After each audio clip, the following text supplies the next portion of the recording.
الرحیم۔ السلام علیکم ورحمۃ اللہ وبرکاتہ۔ محترم ناظرین کرام، اللہ نے تمام انسانوں کے لیے ہدایت کے لیے قرآن کریم کو نازل فرمایا ھدی للناس۔ اس میں تمام انسانوں کے لیے ہدایت ہے، وبینات من الہدی والفرقان، اور واضح دلائل ہے جو تو ہدایت کی اور حق و باطل کے درمیان فرق کرنے والے۔ اللہ کے رسول نبی اکرم رسول محتشم صلی اللہ علیہ وسلم نے فرمایا کہ ترکت فیکم امرین، ترکت فیکم ثقلین لن تضلوا ما تمسکتم بہما، کتاب اللہ و سنت رسولی، کہ میں تم میں دو چیزیں بڑی اہم چھوڑ کر جا رہا ہوں، ایک اللہ کی کتاب اور دوسرے رسول اللہ صلی اللہ علیہ وسلم کی سنت، رسول اللہ صلی اللہ علیہ وسلم کی حدیثیں، ان کی زندگی کا طریقہ۔ ہمارے شہر میں خاص طور سے قرآن کریم کے سمجھنے کے لیے، قرآن فہمی کے لیے جناب قاری عبداللہ مارکونی صاحب اور شاہد RTO شہاب صاحب، شمس الحسن صاحب، عبد الوحید صاحب، یہ بڑے کوشاں ہیں اور قرآن کریم کا ترجمہ آسانی سے ان کے طلباء اور شاگرد چند جو ہے تو دنوں میں کرنے لگتے ہیں۔ یہ بہت بڑی بات ہے۔ ہم اس سے پہلے انتی حال میں تقریباً 250 ڈاکٹرز، پروفیسرز، تعلیم یافتہ لوگوں نے جو ہے اس میں داخلہ لیا اور بہت اچھا پرفارمنس، وہ قرآن کا ترجمہ کرنے لگے، پروفیسر حضرات، ڈاکٹر حضرات۔ اب جو ہے یہاں آپ کے اورنگ آباد میں اور جگہ بھی کلاسز کا آغاز کیا جا رہا ہے۔ اس سے میں شرکت کی گزارش ہے۔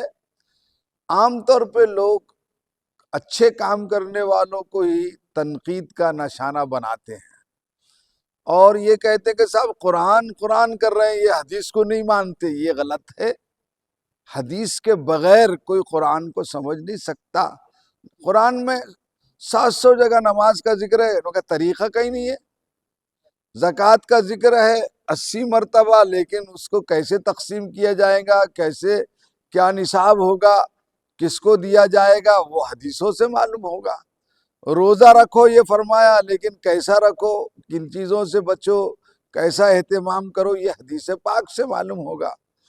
اسی طرح حج کا معاملہ ہے، خالی قرآن میں کہا اتم الحج والعمرہ، حج عمرہ پورا، لیکن کیسے حج کرو، حدیث میں فرمایا خذوا عنی مناسککم، میرے حج کے مناسک مجھ سے اس کی تعلیم حاصل کر لو، ہو سکتا اگلے سال میں نہ رہوں۔ تو یہ بات غلط ہے کہ ہم حدیث کو نہیں مانتے۔ ارے حدیث کو نہیں ماننے والوں کے ہم خلاف۔ میں عبداللہ مارکونی صاحب کو مبارکباد دیتا ہوں کہ جن حالات میں انہوں نے قرآن کریم کی جو تفہیم کا سلسلہ شروع کیا ہے، ان کے جو ہے تو شاگردوں کی تعداد نہ صرف اورنگ آباد میں بلکہ جالنا اور دوسرے شہروں میں بھی ہزاروں کی تعداد میں۔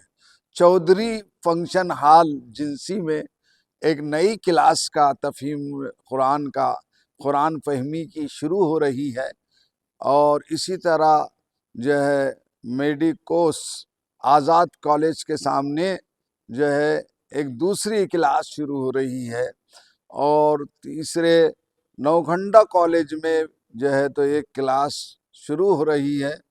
اور آپ کو بتاؤں کہ وہاں کے پرنسپل بھی جو ہے اس کلاس کے اسٹوڈنٹ رہے ہیں اور ابھی پڑھ رہے ہیں، مخدوم فاروقی اور مظہر فاروقی صاحب اور بڑے بڑے لوگ۔ تو میری درخواست ہے کہ قرآن میں فرمایا وَلَقَدْ يَسَّرْنَا الْقُرْآنَ لِلذِّكْرِ فَهَلْ مِن مُدَّكِرٍ، ہم نے قرآن کو نصیحت کے لیے آسان کر دیا ہے، کوئی ہے اس سے نصیحت حاصل کرنے والا؟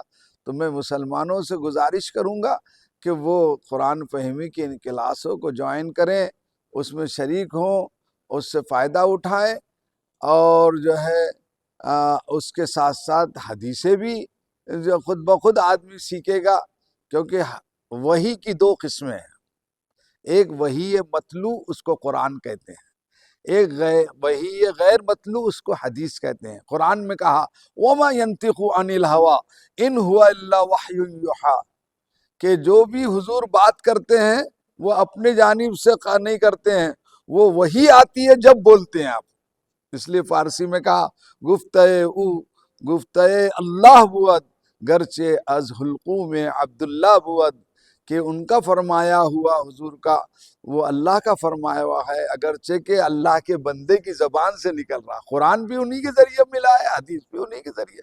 ایک صحابی کے پاس ایک شخص آیا، کہا کہ قرآن میں بتاؤ یہ مسئلہ، تو حضرت عبداللہ ابن مسعود رضی اللہ تعالیٰ غالباً تھے، انہوں نے فرمایا قرآن میں نہیں ہے ما آتاکم الرسول فخذوہ وما نہاکم عنہ فانتہوا، رسول تم کو جو تعلیم دے اس کو پختگی سے عمل کرو، اور جن چیزوں سے منع کرے تو رک جاؤ، اسی میں ہماری کامیابی ہے۔ میں پھر مزید درخواست کروں گا کہ یہ جو 3 کلاسز کا آغاز ہو رہا ہے، چودھری فنکشن ہال جنسی اورنگ آباد، میڈیکوز جو ہے آزاد کالج اور نوکھنڈا کالج اورنگ آباد، ان میں ہمارے بھائی اور بہنیں تمام جو ہے تو شرکت کریں۔ قرآن کے 4 حق ہیں، اس کو صحیح پڑھنا، اس کو سمجھنا، اس پر عمل کرنا، اور برادران وطن تک اخلاق کے ساتھ اس میسیج کو، احکام کو پہنچانا۔ ہاں، احکام کا جو حصہ ہے وہ بغیر علماء کے اس کو ہم سمجھ نہیں سکتے، اس کی تفصیلات ہے، مگر میں پھر گزارش کروں گا پہلے قرآن سیکھو، اس کو سمجھنے کی کوشش کرو، اس کے معانی سمجھو، اللہ تمہارے سینے کو اور کھول دے گا۔ عبداللہ مارکونی صاحب نے خود بخاری کی 40 حدیثوں کو جمع کیا ہے، اور حدیث میں فرمایا جو 40 حدیثیں میری امت کے لیے جمع کرے گا، پہنچائے گا، اس کا حشر علماء کے ساتھ ہوگا۔